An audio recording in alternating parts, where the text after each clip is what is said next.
I'm talking to Karen Rivers, the author of Before We Go Extinct. Karen, talk about, there's a spoiler in the first page, on the very first page. There's a line that reads, spoiler, people can't fly. Talk about how the predicted storyline or a predictable storyline is sort of turned on its head in this novel, where the major traumatic event has already occurred. Well, I think when I wrote it, I was mostly interested in the friend's reaction to the traumatic event, more so than the traumatic event itself. It necessarily had to kind of start with the trauma so that we could unravel the trauma afterwards. We often don't see traumas coming, and in this case, the character definitely didn't see it coming. Then when it happens, we have to very slowly unravel it, and that to me was the fun part of writing it. It's the character's journey, it's JC's journey, right, in unraveling the things that have happened in his life. Yeah. There are several emotionally loaded images in the book. There's the cell phone. And I want you to talk about that. And then there's, of course, the shark. So will you tell us about how those fell into place and how they develop over the course of the book? Well, sure. For me, the cell phone was just an incredibly obvious thing to choose. Teenagers and adults, everybody I know constantly has a cell phone in their hand. I hardly ever leave my house without my cell phone in my hand, and when I don't have it, I feel disconnected. So I think of the cell phone as a tool for connection, and this is JC's way of remaining connected to somebody who he's not connected to. But when you're on a cell phone, there is sort of an artificiality about it. You are assuming there's somebody on the other end, and the assumption of the presence of somebody else almost negates the necessity of that person actually being there. The phone itself becomes the medium.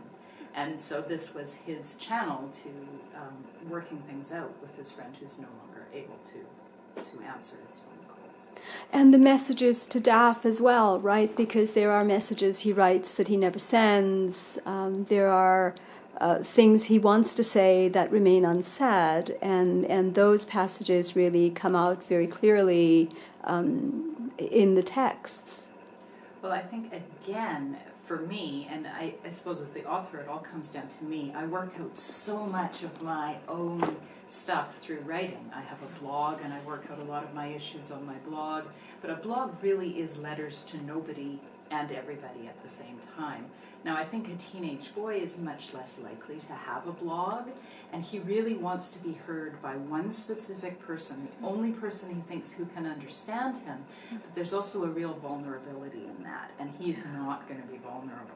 So he can write letters to a specific person, knowing that he's not sending them, so knowing he's safe from her answer. He's really protecting himself. At the same time, he's able to work out some of the stuff that he's dealing with. Let's talk about Daff. Daff, who is offstage, whom we never see, and yet she's actually a very important part of his journey.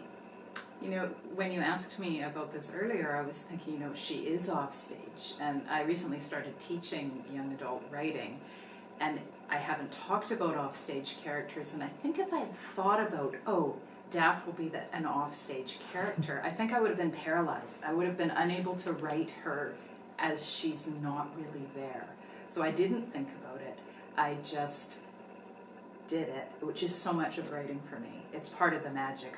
When I first started writing, I didn't even know she was going to be there. And then suddenly JC started writing to her, and then she became there. She had to be there, and I couldn't imagine her not being there. But she isn't really in the story. And I think that this also speaks to JC's relationships with his friends. He didn't really understand or know the king as well as he thought he did. And I don't think he knows and understands Daff as well as he thinks he does.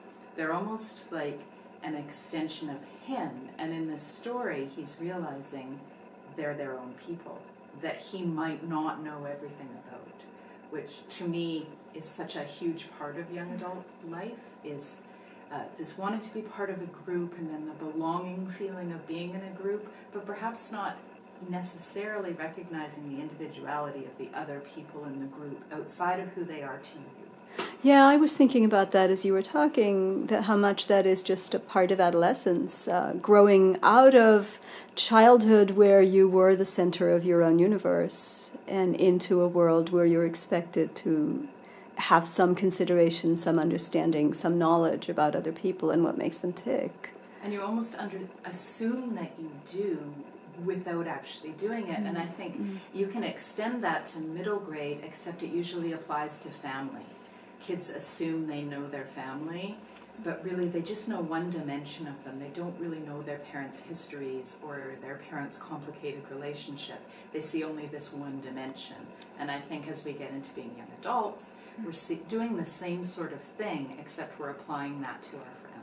And we've had more experiences. The more we layer life's experiences on, the more learning there is. And so then the more we're able to understand, so to speak. Sort of in the way that, I'm sorry, go ahead. I think that we see in our friends when we're young adults the part of us that we want to see reflected back. And I think that's probably true of children with their parents too, seeing the reflection they need to see.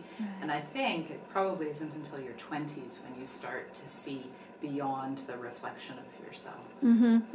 Yeah. I'm thinking as you talk about the passage on page 49 where he says, I hate that I still want her. I hate that I still love her. I want to not think about the funeral every time I see her.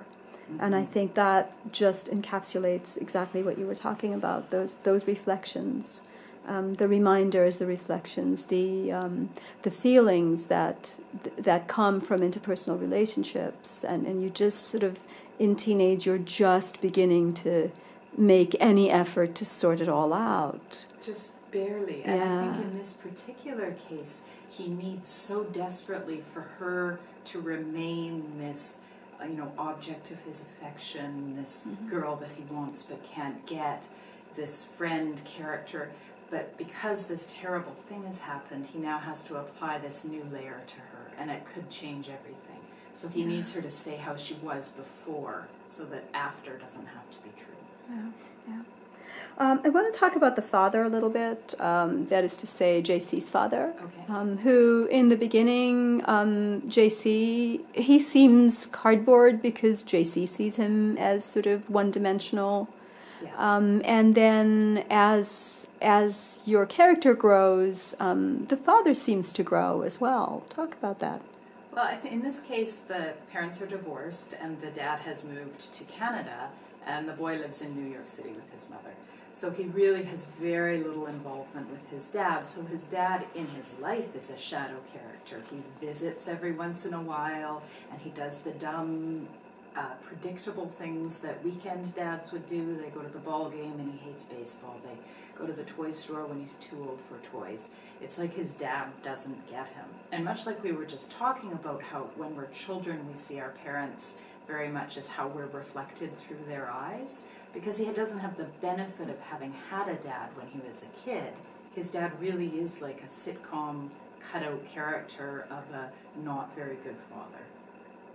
Yeah. And then of course, as he actually, as a teenager, gets to know his dad, he lives with his dad, he sees his dad in his dad's own element, his dad becomes a three-dimensional character, even though to JC he wasn't before.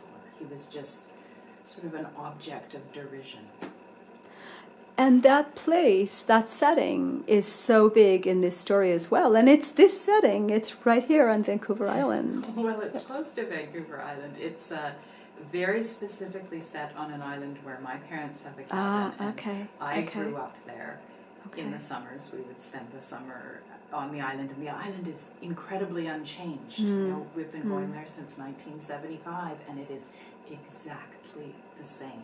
And it's sort of a place where time stands still. The real world doesn't quite penetrate. So when things are very stressful and you go there, it's hard to reach you by cell phone. There's no electricity. There's no real communication. And it becomes this very kind of magical, isolated place, which is a great setting for this particular story to unfold. And for this particular character to have that space in his life and in his mind, really, to work anything out. I think that really is perfect. I think for anybody who's going through anything, places like this, not this particular place, but places like this are so magical, just taking you outside of your reality. His reality was Brooklyn, and this place that he ends up is like the farthest imaginable thing from a Brooklyn.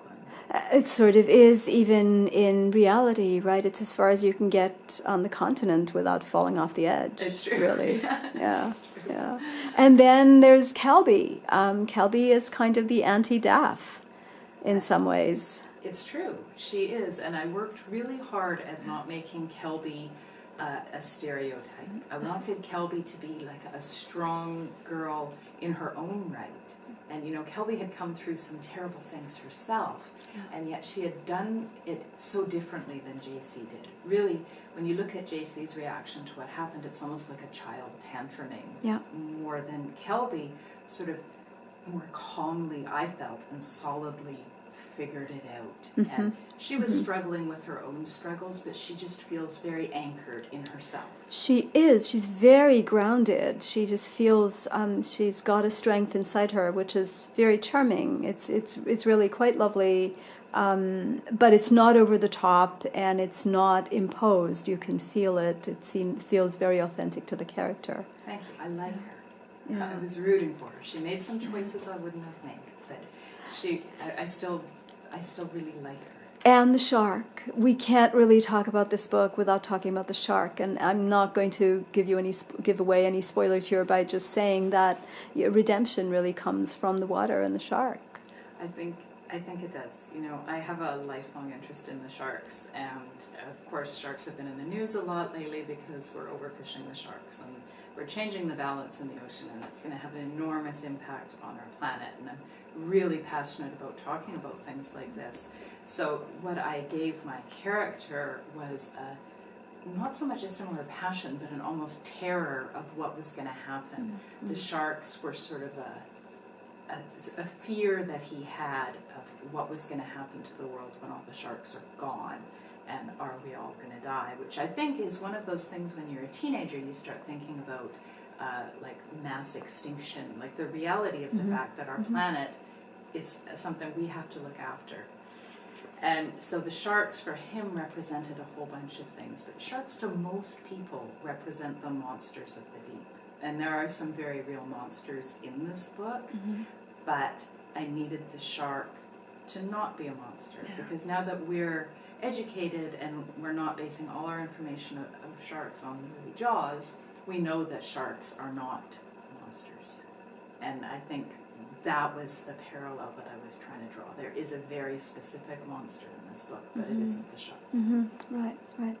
I want you to read a portion of this, read a passage for us. Maybe on page 51, there's a very lovely passage there. Thank you. I will. This passage takes place in a train station, and I have a very good friend who lives in Brooklyn, and I made her go through the train and subway route that my character would have taken. So all these stations are right. She did the research for me. I walked to the Broadway Lafayette station, down those stairs, down deeper and deeper and deeper than any grave, wishing the station would collapse above me and squash me, bury me in the rubble of everything I was doing wrong. When I finally got on the train, it was empty except for a group of old men playing some kind of flutes, the music of that so thin and delicate that I wanted to claw off my own ears. I didn't need that. I needed something angrier, something with drums and with a guitar solo that tore through your skin. The train broke down like it always does at the worst times, and I was trapped. I sat there for an hour, that flute music wrapping through me in thin threads like a cobweb, while somewhere in Manhattan, people and Daff sang hymns around the king's coffin and pretended not to be scanning the crowd for famous faces that they could whisper about afterward on the internet. I missed the funeral, my best friend's funeral.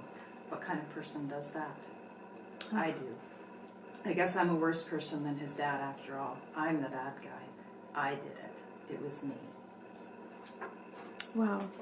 There are so many really powerful passages in this book, and it's haunting. You put it down, and the scenes and the characters stay with you. I wish you much luck in having this book get into the hands of young readers who will appreciate it. Thank you very much. Congratulations.